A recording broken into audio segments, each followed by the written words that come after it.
এসে গেছি মায়ের মন্দিরে, পুজো দেব, মায়ের দর্শন করব, শান্তিপুত আগে পুজোটা দিই। যেমন আমি বরাবর বলে থাকি, মায়ের কাছে এসেছি ভক্তি করে, আপনারাও আসুন আমার সাথে। আমরা যে পুরোহিত মশাই আমাদের আসবেন আর কি, উনি একটু ওয়েট করতে বলেছেন, উনি আসছেন।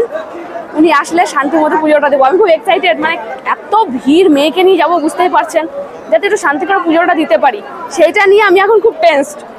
আমি এখন রয়েছি তারা মায়ের জীবিত কুণ্ডর সামনেটা। এই দেখুন, এখানে লেখা রয়েছে তারা মায়ের আদি পুকুর।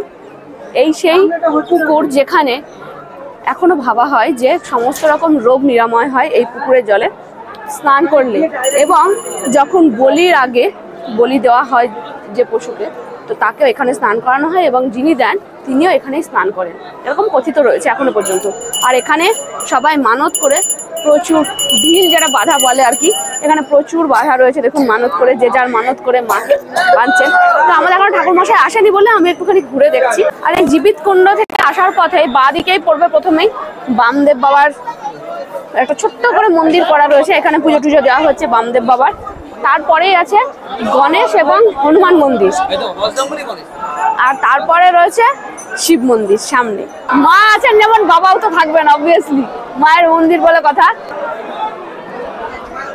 প্রচুর ভিড়, আমি খুব এক্সাইটেড জানেন তো, মানে তারাপীঠে পুজো দেওয়া মানে বুঝতেই পারছেন খুব চাপের ব্যাপার, এত ভিড়ে। আর আমি সব থেকে ভয় পাচ্ছি মেয়েকে নিয়ে, মেয়েকে নিয়ে চিড়ে চাপটা হয়ে গেলে কোলে দিয়ে তো ওইভাবে পুজো দেওয়া পসিবল নয়, সেইটা একটাখানা মানে একটা হচ্ছে ভেতরে। মায়ের মন্দিরের সামনেটাই রয়েছি আমরা একদম, প্রচুর ভিড়। এখান থেকেও পুজো হচ্ছে, মানে ওখান পর্যন্ত যারা পৌঁছাতে পারছেন না, এখান থেকে পুজো দিয়ে অঞ্জলিটা দিয়ে তারপরে মায়ের কাছে লাইন দেখো, প্রচুর ভিড়। আসো একটুখানি, এই মায়ের মন্দিরের সামনেই যে নাট মন্দির হতো, মানে এখান থেকে আরতি টারতি দেখার যে ব্যবস্থাটা রয়েছে, অনেকেই বসে রয়েছেন, অনেকের পুজো হয়ে গেছে, অনেকের পুজো হয়নি, তারাই সমস্ত এখানে। আর সামনেই দেখতে পাচ্ছেন মায়ের মন্দিরটা, একটু দেখিয়ে দাও, এখনই দেখুন ভিড়টা একবার।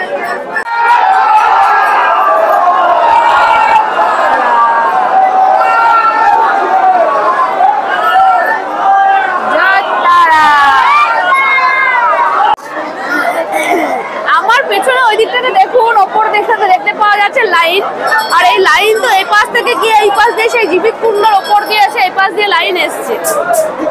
এখন আমি লাইনে যাইনি, কতটা সময় লাগবে এটা বুঝতে পারছি না। যাই হোক, মার কাছে এসছি, যতটাই সময় লাগুক শান্তি ভরে পুজোটা দিয়ে যাবো, সেটা আপনাদের সাথে শেয়ার করবো।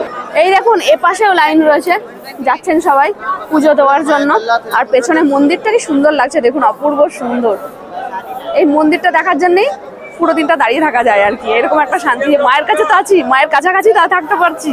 আর সব থেকে ভালো ব্যাপার কি, আজকে একদম ঝলমলে, রোদ ঝলমলে দিন আর কি, রোদ উঠেছে, ঠান্ডা লাগছে না, এরকম একটা ব্যাপার রয়েছে। বীরভূমে দেখলাম এখনো পর্যন্ত সেরকম ঠান্ডা নেই, কালকে একদমই ছিল না, আজকে একটু কিন্তু রোদ ওঠার পরে সেটাও আর লাগছে না। তার সাথে মায়ের পুজো চলছে, অসাধারণ অনুভূতি আর কি, দারুণ ব্যাপার। দিনটা ভালো হওয়াতে খুব ভালো হয়েছে।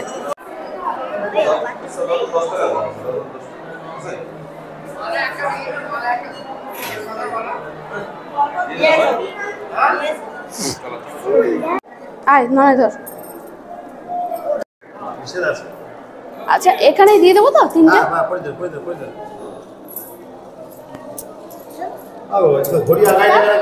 না, দিয়ে দাও, এখানে দিয়ে দাও, ঠাকুরের কাছে দিয়ে দাও, দিয়ে দাও।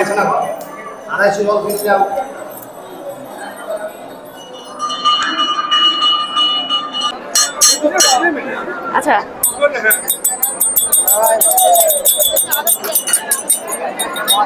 শিবের ওখানে গিয়ে আগে বাবার কাছে পুজোটা দিয়ে দিলাম।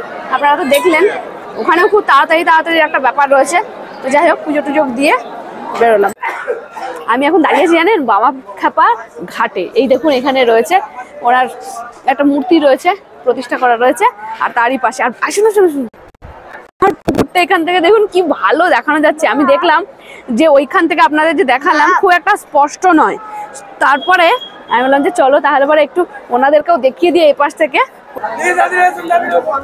এই দেখুন, মায়ের ডালা নিয়ে লাইনে দাঁড়িয়ে পড়েছি, এখন যাব মায়ের কাছে। অনেকটা সময় আমরা ভিআইপি লাইনে দাঁড়িয়েছি।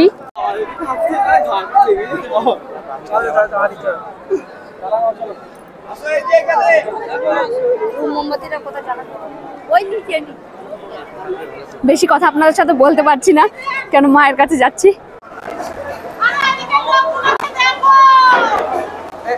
এখন লাইনে দাঁড়িয়ে রয়েছি। এই হচ্ছে মায়ের ডালা, সমস্ত দোকান থেকে সাজিয়ে দিয়েছে।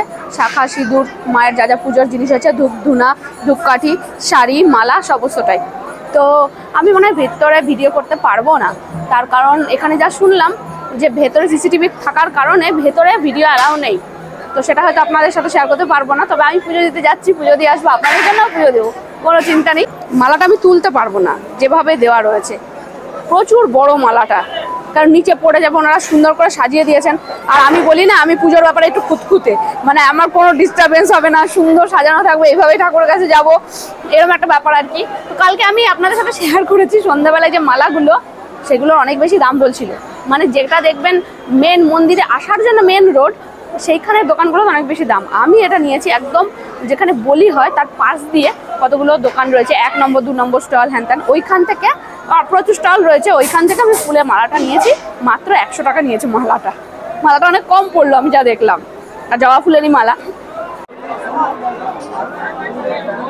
এসে গেছি মন্দিরের কাছাকাছি, এইবার যাবো পুজো দিতে। সেই মুহূর্তে যেখানে মাকে একটু শান্তি করে, জানি না পারবো কিনা, তবে মনে ভক্তি রেখে যাচ্ছি যাতে মায়ের কাছে একটু শান্তি মতো পুজোটা দিতে পারি। চলুন আপনাদেরকেও নিয়ে যাচ্ছি। আর কয়েক হাত বাকি মায়ের কাছে যাওয়ার জন্য।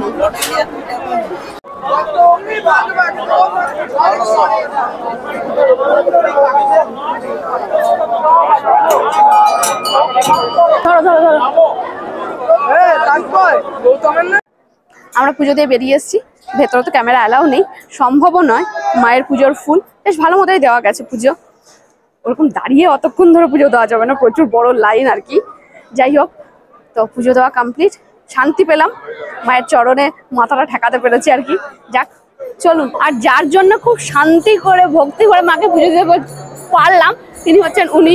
ওনার নামটা দাদা একটু শেয়ার করবেন, আর ফোন নাম্বারটা, যাতে আমার দর্শকরা আসলে, আপনারা আসলে ওনার সাথে যোগাযোগ করতে পারেন, শান্তি মতো পুজোটা দিতে পারবেন। আমার নাম সুশোভন চক্রবর্তী, আমি এখানে পুজো করি। আমার নাম্বার হলো 8900697002। এই নাম্বারে আমার সঙ্গে যোগাযোগ করলে আমাকে সবসময় পাবে। আর খুব ভালো মতো পুজো দেওয়া যাবে। আর কত কিরকম কি, যেটা সবার প্রশ্ন থাকে, কিরকম কি চার্জ অ্যান্ড অল, আপনারা ফোন করে ওনার থেকে জেনে নেবেন। এখানে আমি সেটা বলছি।